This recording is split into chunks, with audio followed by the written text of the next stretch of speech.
Out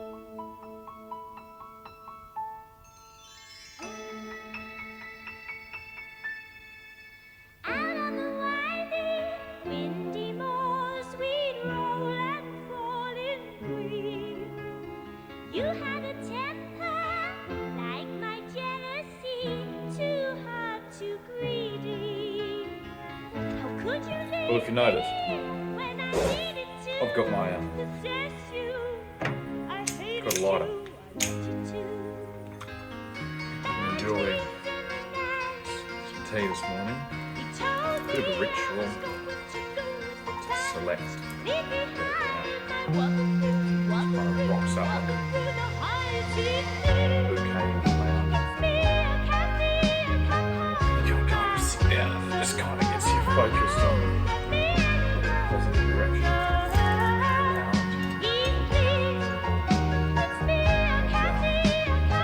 It got me thinking because I'm enjoying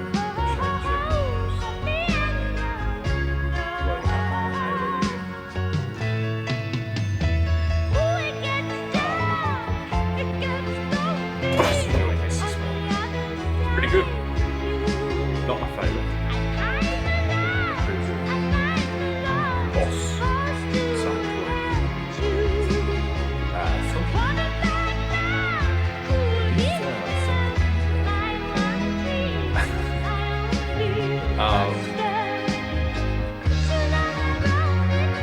yeah, what I said about Japan being wet.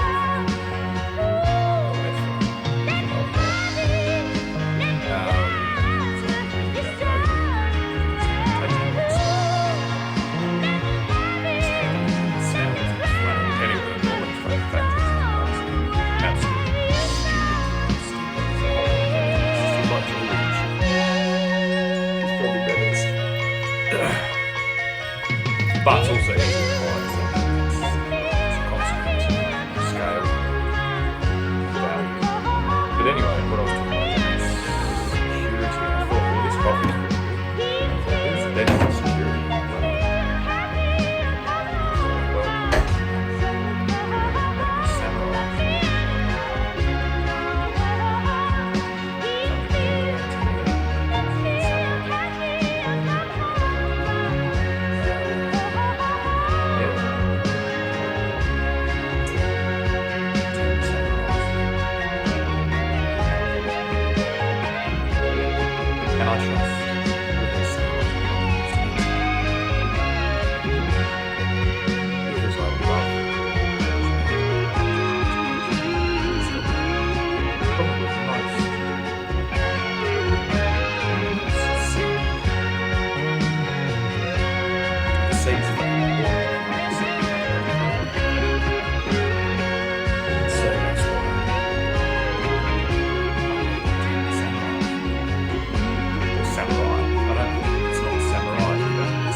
Tea distribution.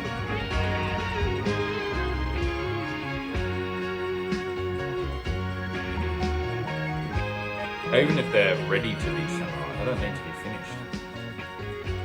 I've got to teach them the stepping stones to get most of the way there, I assume.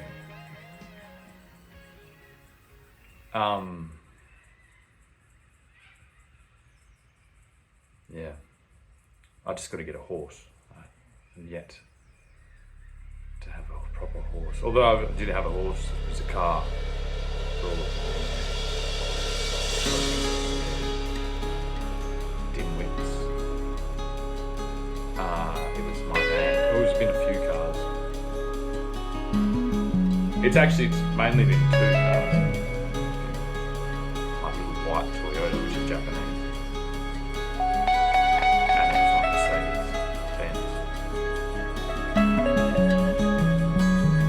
it started in Japan.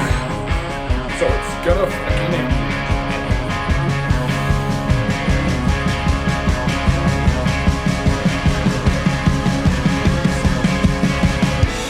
This love is getting kind of dangerous. Feels like it's a loaded gun. My mind is turning like a cloud of dust. My heart always wants to run. Oh, if you wanna cowboy on a white horse, riding out into the sunset, if that's the kind of love you wanna wait for, hold on tight, girl, I ain't there yet. No, I ain't there yet. No, I ain't there yet.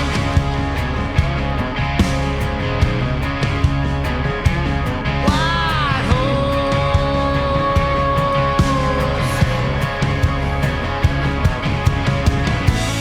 Someday, maybe you could have your way. Right now, just not the time. Some things a man just got to do. I wish you could change my mind. Whoa, if you want a cowboy on a white horse, riding out into the sunset, if that's the kind of love you wanna wait for, hold on tight, girl, I ain't there yet. No, I ain't there yet. No, I ain't there yet.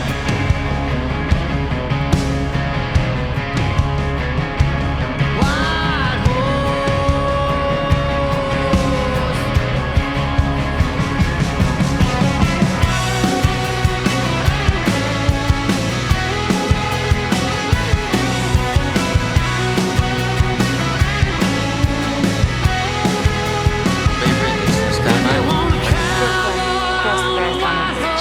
Saturday night beer.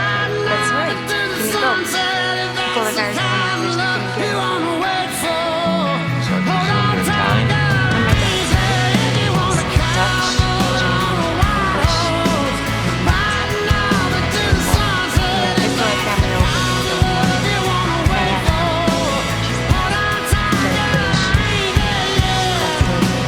That's explains it.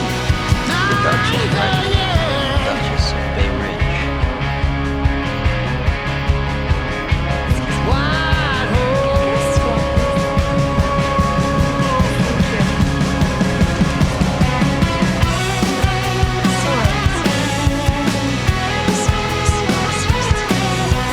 What was that?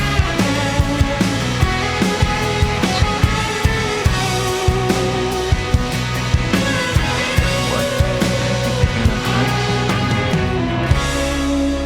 We're gonna be friends. Yeah. You wanna be my friend?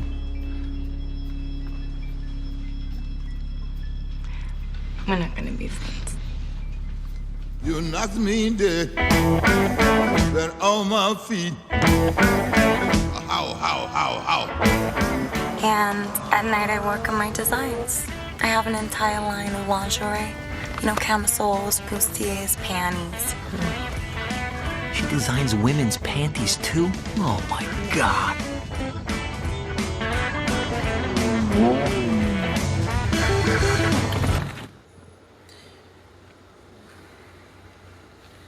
Come on, Jordan, think of a way to get up to her apartment.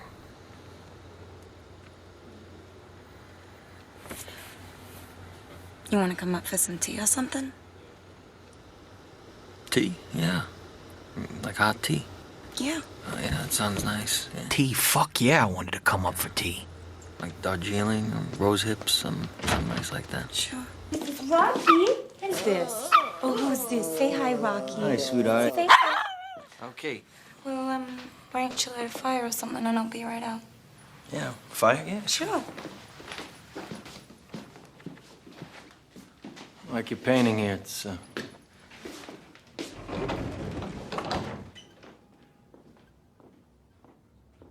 God help me, how do I fuck this girl? Alright? Yeah, just trying to light this fire in here.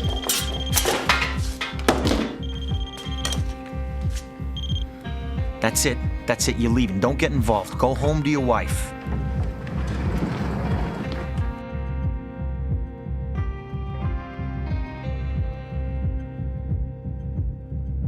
Doesn't hurt me. You wanna feel how it feels. You wanna know that it doesn't hurt me. You wanna hear about the deal I'm making. You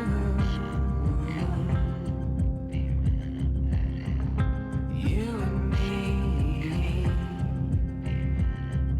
And if I only could make a deal with God and get him to swap our places, be running up that road, be running up that hill, be running up that building. If I only could.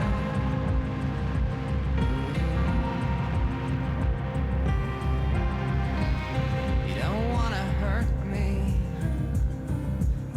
Let's see how deep the bullet lies.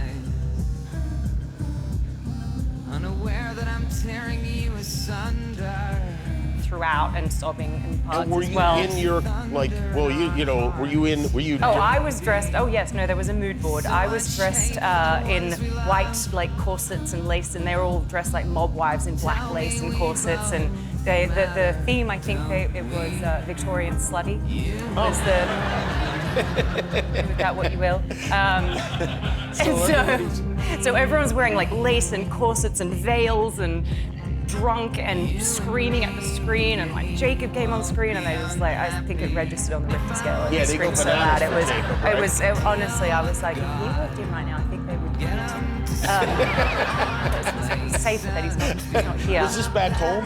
No, this was here in LA. This was just a few nights ago. Oh, okay. Yeah. Oh, all right. So this wasn't a group, because I've noticed in my travels that Australian people. Well, a lot of them were Aussies, if that helps explain. Okay, all right, Yes, yeah. yes. They see, you know, when there's one like person at the party who's the craziest, like drunkest, like person that stays up till 5 a.m. and can't understand that you want to go to bed. Yeah. All Australian people are that same Yeah, person. I was about to say, Is very that much fair? the case. I'd say that was the majority of the group was like that, yeah. And maybe the most fun people in the whole world. I'd as like a to think result of so. that. I personally. So you had a bunch of them there, and they were going bananas. Yeah. Absolutely. And- Drinking in the theater. Have you had? Well, it wasn't. It was this place called Bird Streets, and we had like a private room downstairs, and they had a screen. And so thank God we were not amongst the public, because again, there was nothing appropriate about this night at all.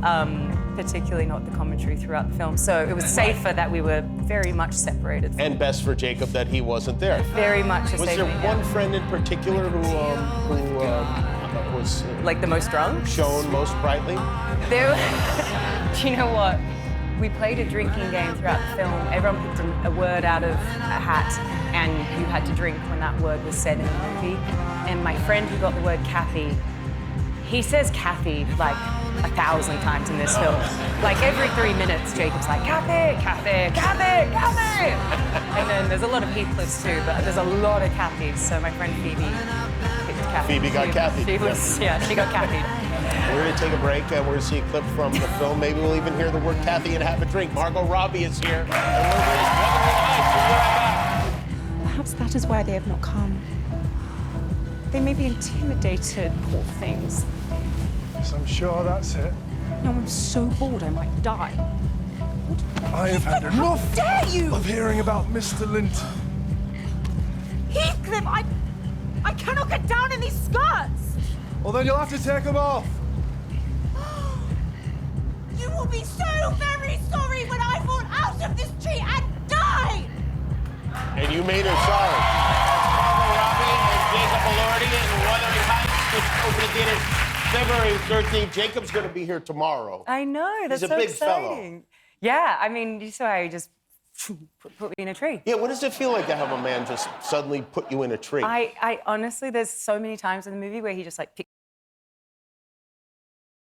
me up and puts me in a tree, or picks me up with one hand.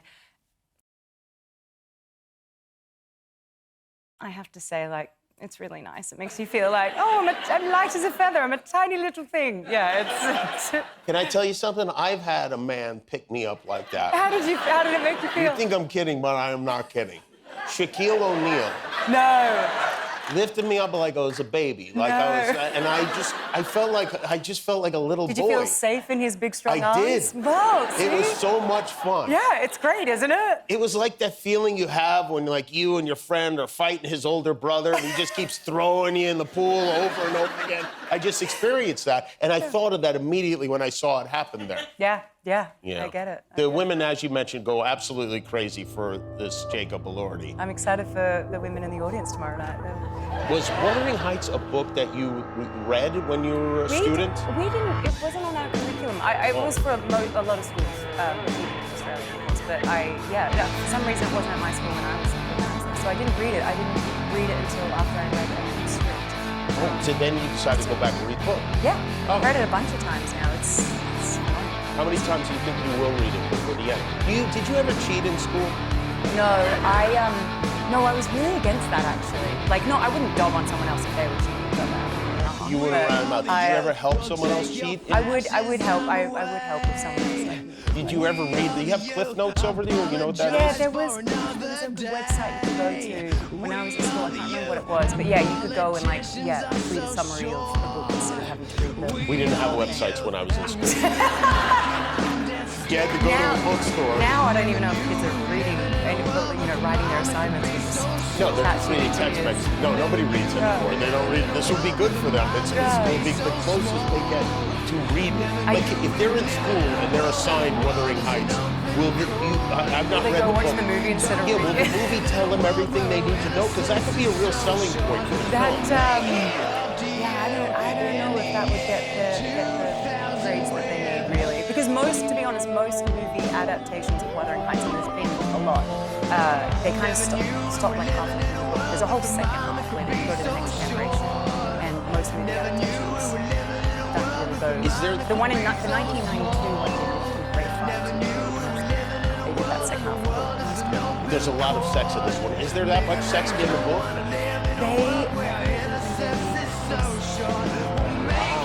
You guys do. Yeah, we kiss a lot. All over property. Kissing, kiss everywhere. Yeah. A lot of kissing. The movie comes out on Valentine's Day. I assume that's intentional? Very intentional. It's a good Valentine's Day. Good Valentine's Day. Good, great Galentine's movie. Like, I mean, just having experience watching this movie with the gaggle of hyenas / women, I would say, like, going with a group of girlfriends and having a couple of drinks and then just like, that's gonna be a fun night out. And then you can go with your, Right, and then on the way home, you can say, why aren't you as romantic as Jacob Elordi? I was thinking, I was like, why won't you put me in a tree? I wonder if this will start fights, because I do think a lot of men are gonna turn to their partners afterwards and be like, am I Heathcliff to you or am I Edgar to you? Yeah. And I don't know if they want to hear the answer. I didn't even have to. And then the follow-up question is going to be like, well, then who is your Heathcliff? And I don't know. I didn't even have to ask the question. I knew I was Edgar You're the whole Edgar. night. Yeah. My wife may have called me Edgar. Ed, she was being nice, yeah. Oh, but Edgar's such a good fun. Well, whether you're Edgar or Kathy or Heathcliff, Wuthering Heights opens in theaters February 13th. Bring your gal pals. Margot Robbie, everybody. Thanks.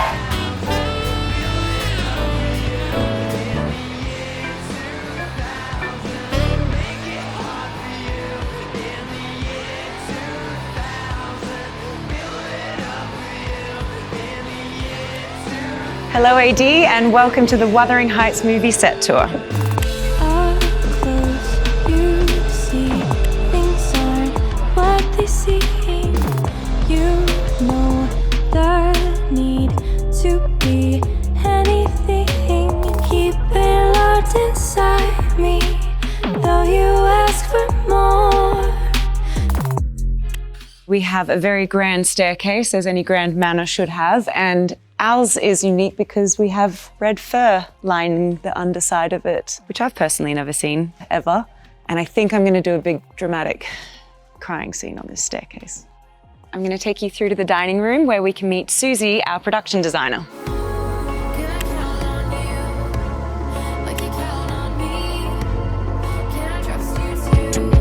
Hello, Susie. Hey, Margot. Welcome to the dining room. This is our gorgeous table, and of course, the dollhouse. So the doll's house is basically where we started off with whole design of Toshkos Grange, the tongue twister. Yeah. So that is a perfect replica of the room that we're standing in right now. Even to the point that there is a little doll's house in there the way there is in this room. Extraordinary. And then there's a doll's house in there. Doll's house and another one in that. So whenever we see Bubbles, Bubbles has her own chair, and we wanted to feel that she was very welcome in this family. We've even got the miniature Bubbles. She's having a little sleep at the moment on that chair. Tiny Bubbles and little tiny Bubbles chair. I think that might be Bubbles' real hair. And I think my favourite thing about the room is how it looks like there's really beautiful condensation, like the walls are sweating, but in a very beautiful way. So we found these lovely plastic, very contemporary baubles, half spheres, and we've got a selection of sizes and put them in a very Regency style. Take on one of the world's most famous So breaks. we've used contemporary materials in a traditional way, and then the idea that the wall had started to sweat, the whole film has a theme of moisture throughout it. So this is like moisture drips down from the panels onto the floor on occasion. I'm not going to be young forever, or young girl forever, So we've had a fantastic food economist who has helped design and come up with all the recipes and ideas, along with Emerald, as to what our characters are going to be. He's feeling prepared, he's made his goal right, I think this is a mushroom stew. Yeah, set dressing at Christmas time is different, or every meal is different. We did a big fish banquet. There's one other Australian. Yeah, it's all about the aesthetic. It's the mecca all about of what we're eating. world, really. Yeah. Jelly He's also Jelly has planning been to quite a take theme the now, same hasn't it? road Yeah. to previous So world we can titles, suspend and anything after in 11 jelly. years since his last So hands are a bit of a theme in Thrussels, and we created our own ceiling roses, and then we've got these beautiful chandeliers in each room where possible we're using real candles. They're double wick to give us an extra punch in the light. It's the same with all their fires are practical wherever possible. The special effects guys have put in a special blue system in each studio, so we can have real fires, which gives a lovely light.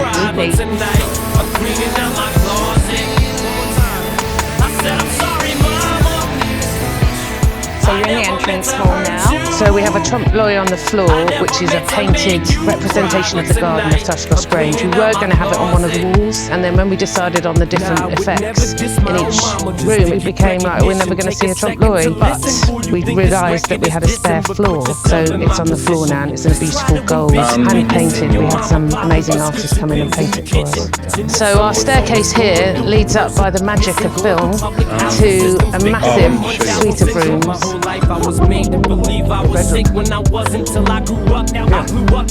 In this Regency house, we decided each interior of the panel will be a different texture or fabric. So we've got the quartz crystal in the blue room, red velvet in the hallways, silver walls with the droplets in the dining room. We've got the skin room, which is Kathy's bedroom. We have a gainage room, which is when fabric is wrapped over each panel and stretched. A pleated purple room for Isabella, and then we have Kathy's dressing room, which is silk with jewels, and it looks like a big pair of pants dressed from the ceiling. Like everyone else who stepped onto these sets, I was just astounded by how beautiful they are and magical and how completely transported I felt.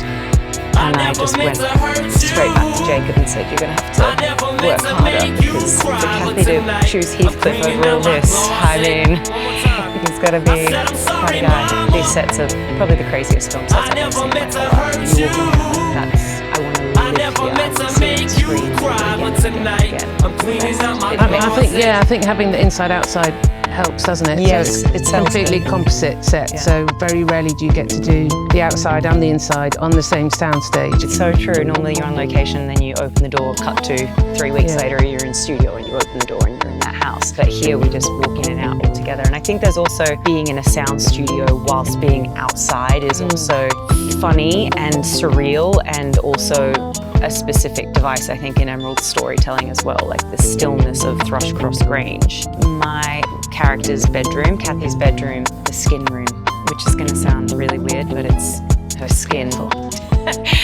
On the walls, the floor, everything is designed to look like Kathy's skin. It's beautifully described in the script. So when you read that sort of description as a designer, you're like, bring it, come on, wait, let's get this. And on a previous film that I'd worked with Emerald, I knew that she was really into tactile materials, and we had some latex in the office, and we had a skin tone latex, and I was like, there's something in this. And then we took photocopies of Margot's arm, and I just laid it over the top and realised there was an opaqueness to the latex. So we developed the photocopy on and printed that onto some stretchy fabric, padded the fabric, and then lay the latex over the top. And before you know it, it is this perfect representation of visuals. We're doing lots of senses. I sort of want to have smell-o-vision, scratch and sniff, textures, moisture, that all the senses are going to get wound up in this film, and this skin room definitely does that. So the simple thing is, when Paris Hilton asks you to do something, especially to make a movie, well, Welcome you to get the your blue ass room. down and you It's make blue. a fucking movie for Paris It's Hilton. our drawing room. So this is our crystal walls with an ombre silk underneath. So Bubbles, whose character name in the movie is Pamela and is, to quote the script, the smallest dog you've ever seen, has a little chair wherever we sit. So Bubbles the has simple a chair thing as is, well, when or a swing. Every window opens smoothly like a sash window.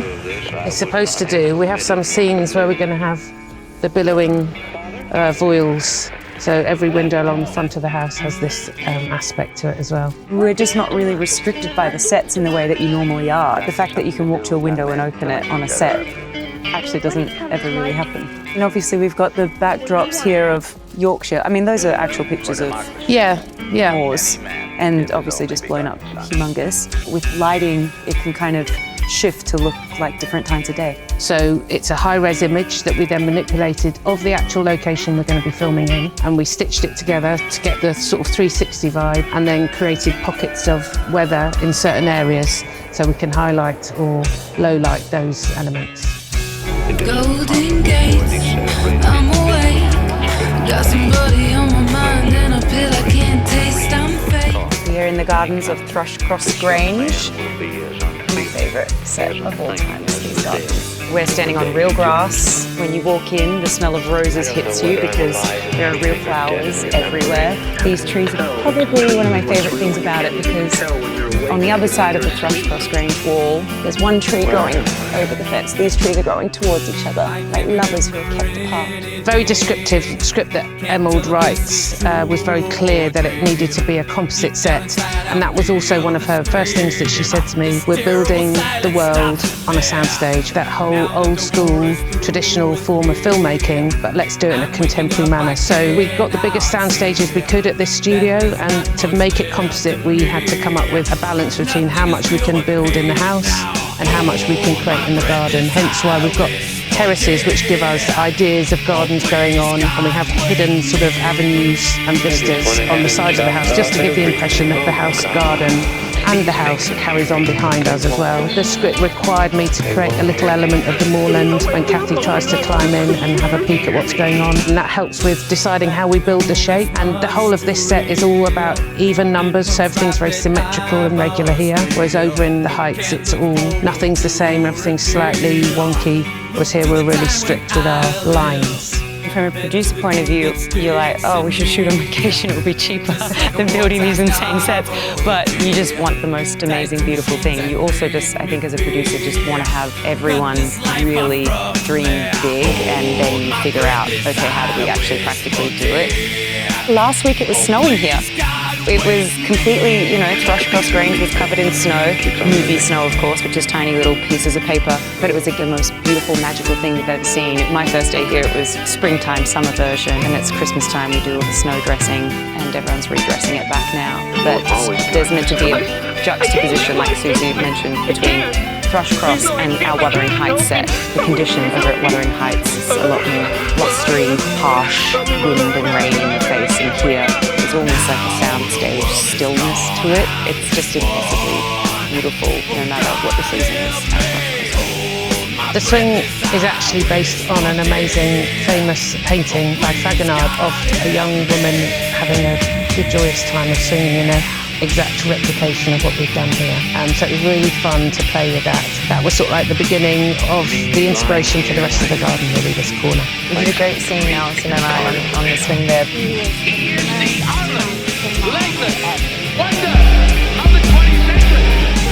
It's just the most magical little corner of all the sets. I love it. The script was fantastic. It gave me good pointers, but also the fact that I knew it was going to be represented as a doll's house, so I almost designed Incy Doll's House and then the full-scale version rather than the other way around. So we've got these massive windows that are complete opposite to what's at the Heights.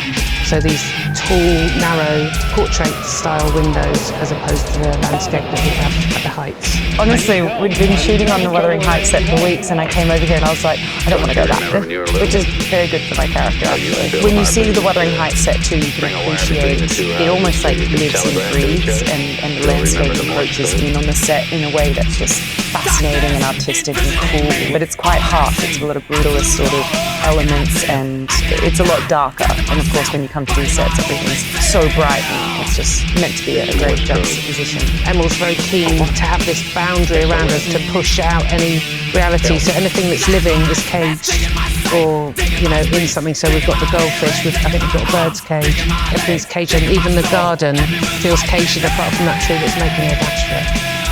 Live goldfish in it. It was unbelievable. It was so cool.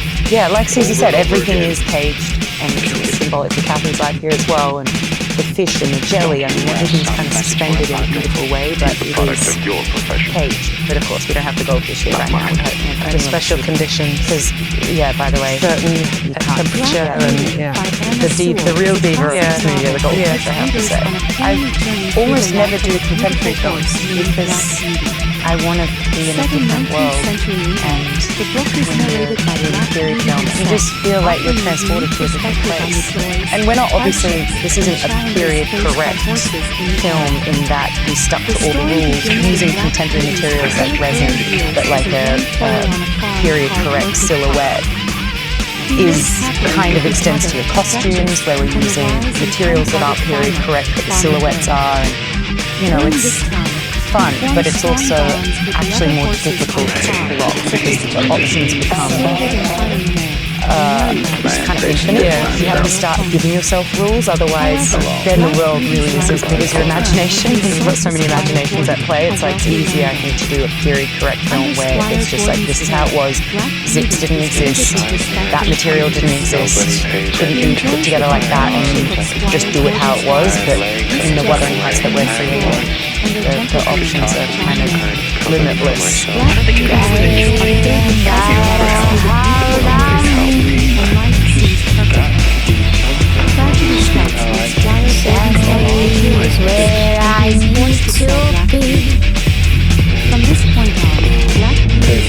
Thanks for visiting us today at Thrushcross Grange. And we hope you enjoy seeing these sets on the big screen when the movie comes out. Bye! Some are kind and understanding, while others are cruel and neglectful. Black Beauty experiences the harsh realities of the working life of a carriage horse in Victorian London when he is sold to a fashionable family. He endures long hours, heavy loads, and the constant pressure to perform.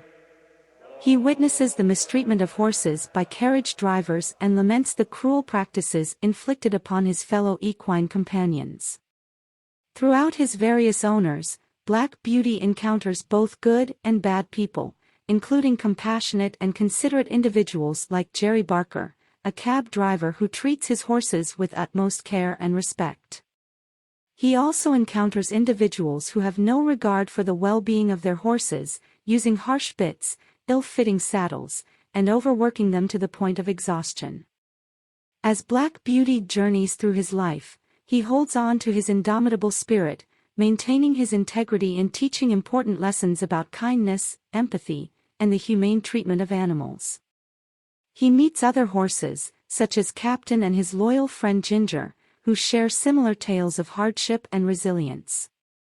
In the final chapters of the book, Black Beauty finds himself reunited with familiar faces from his past, and he is eventually retired to a peaceful and loving home. The story concludes with a powerful message of compassion and the hope that all horses and animals will one day be treated with kindness and respect. Black Beauty stands as a timeless classic that not only portrays the life of a horse but also serves as a social commentary on the treatment of animals during the Victorian era. It sheds light on the importance of empathy and compassion, reminding readers of the responsibility we have towards the well-being of all living creatures.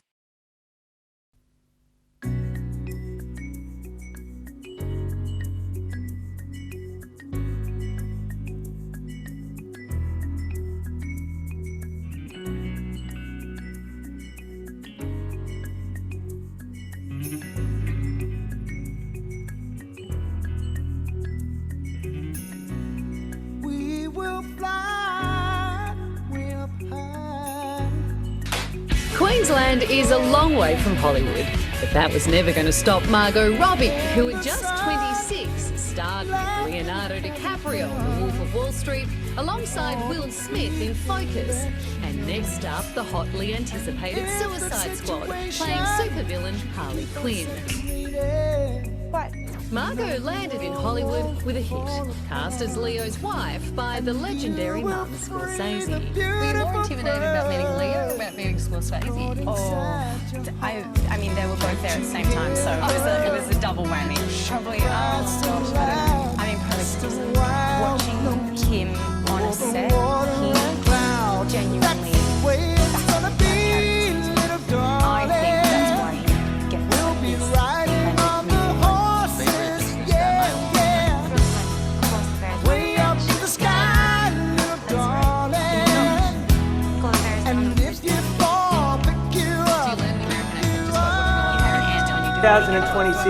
We work for a boss or It's actually in your head now, but it'll be fine.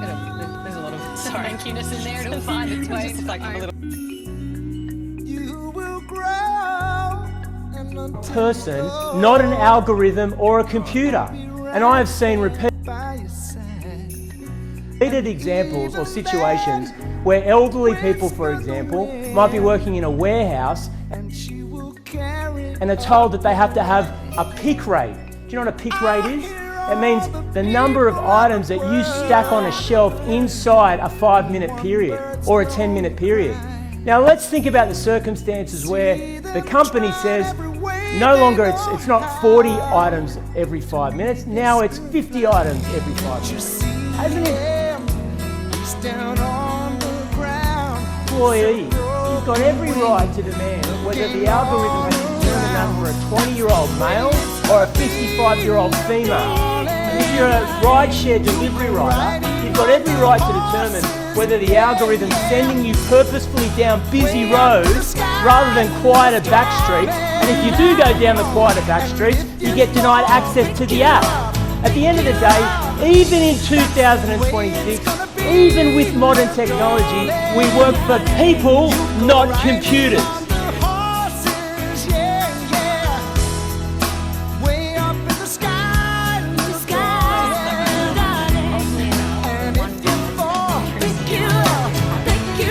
In 2026, we work for a boss or a person, not an algorithm or a computer. And I have seen repeated examples of situations where elderly people, for example, might be working.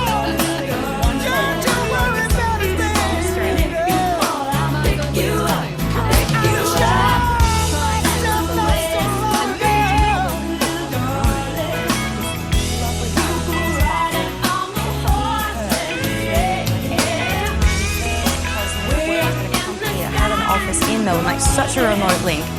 And he heard in the office that there was like a kid who needed somewhere to stay. And he let me stay at his place for like 3 months. He had like this bomb of a car, and we used to like, he'd just like drive me places if I needed a lift or something.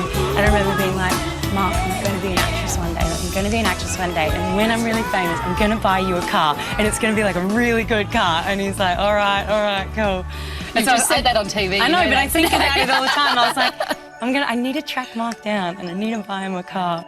Even though things are going pretty well, she isn't living the Hollywood life, I imagine.